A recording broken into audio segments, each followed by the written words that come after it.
The twin suns of Virella were setting when Princess Seralith stood on the balcony of her crystal citadel, her violet eyes locked on the horizon.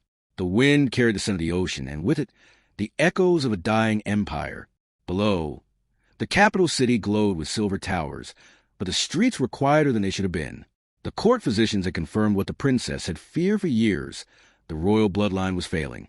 Her people's fertility had been dwindling for generations, and now, the royal daughters, her own, were among the last of childbearing age. The genetic councils had exhausted every method.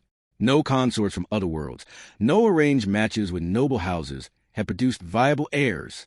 The only known success was an accidental one, hidden deep in the archives. A union between a Virellan and a human, decades ago, had resulted in a living child. A desperate gamble, but one she could not ignore. Seralith summoned the High Council.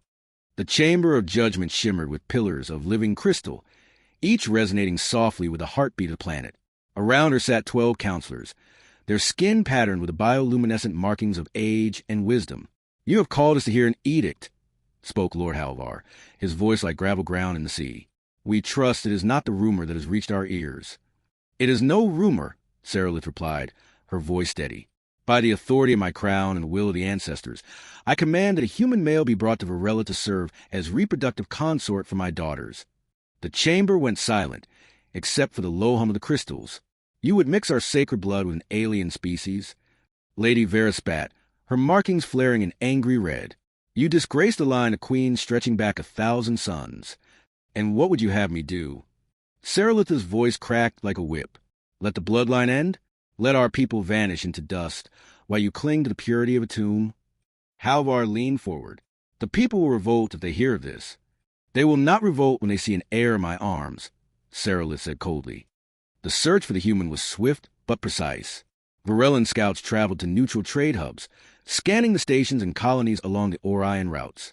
The criteria were strict: genetic compatibility, health adaptability, and psychological resilience.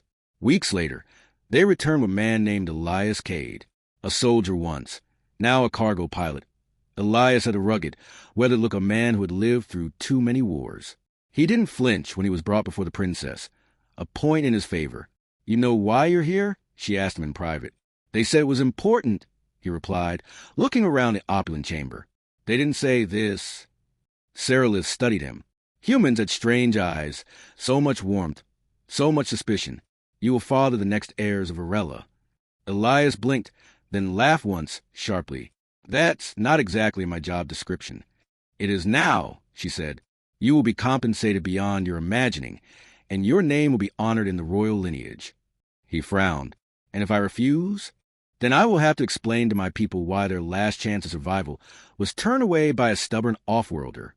And when they learn your face, Elias Kade, there will be no corner of the galaxy you can hide in." His jaw tightened. "So, that's the choice. Save your people or die hunted." She didn't answer. She didn't need to. The daughters of Seralith, Lyra and Vera, were nothing like their mother. Lyra was quiet, contemplative, her bioluminescent patterns soft and flowing like moonlight on water. Vera was fierce, with sharp angles to her voice and movements, her markings burning with gold when she was angry. Elias met them under ceremonial supervision. The princess insisted the bond be more than clinical. Virellan tradition demanded a joining of spirits before the joining of flesh. The ritual was strange to Elias. Sitting in a dark chamber lit by pulsating crystal veins, their hands linked over a bowl of glowing liquid. The daughters spoke in a language older than recorded history, their voices weaving together like a living song. Elias didn't understand the words, but he felt pulled, as if something deep inside him was being rewritten. Afterward, Lyra looked at him as though she saw straight through his skin. "You carry war in your blood," she murmured. "And yet," Vera added, "you do not break." Whispers spread through the capital. Even though the council tried to keep the mission quiet, servants spoke, traders gossiped, and the people began to suspect the truth. Some reacted with outrage, calling it blasphemy. Others, especially the young, saw it as hope. Elias began to notice guards shadowing him more closely, not to protect him, but to ensure he didn't flee.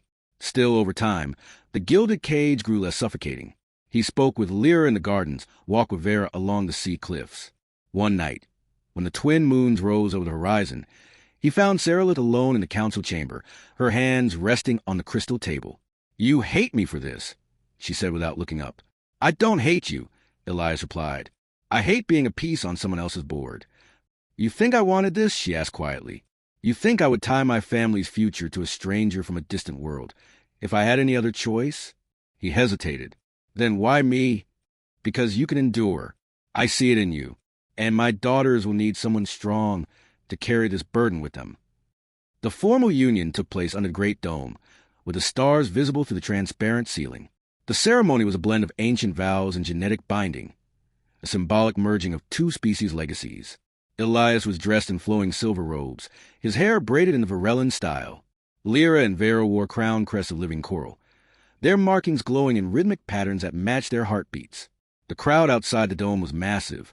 Some shouted blessings, others curses. The sound was like a tide, unpredictable, dangerous. When the vows were spoken, Seralith herself stepped forward to seal them. Let the blood of the human mingle with the blood of Virella, she declared, her voice echoing like the crash of waves. From this day forth, our fates are bound. The crowd roared.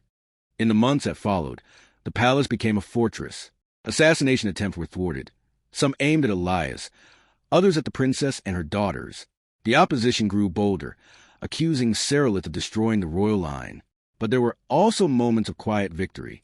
Lyra would rest her head on Elias's shoulder while they watched the moons.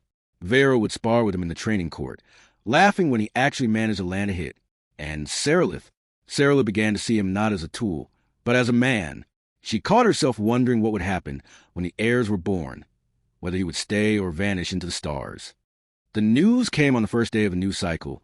Both daughters were carrying. The council chamber erupted in divided voices, some overjoyed, others still furious. But the truth could no longer be hidden. The people poured into the streets, and for the first time in years, the capital felt alive. Seralith stood on the balcony again, watching them. Elias stepped beside her. You did it, he said quietly. We did it, she corrected. Then, after a pause, will you remain when your duty is fulfilled? Elias looked at the city below, at the daughters who now carried the future of a world, at the woman who had forced him into this and who had also changed him.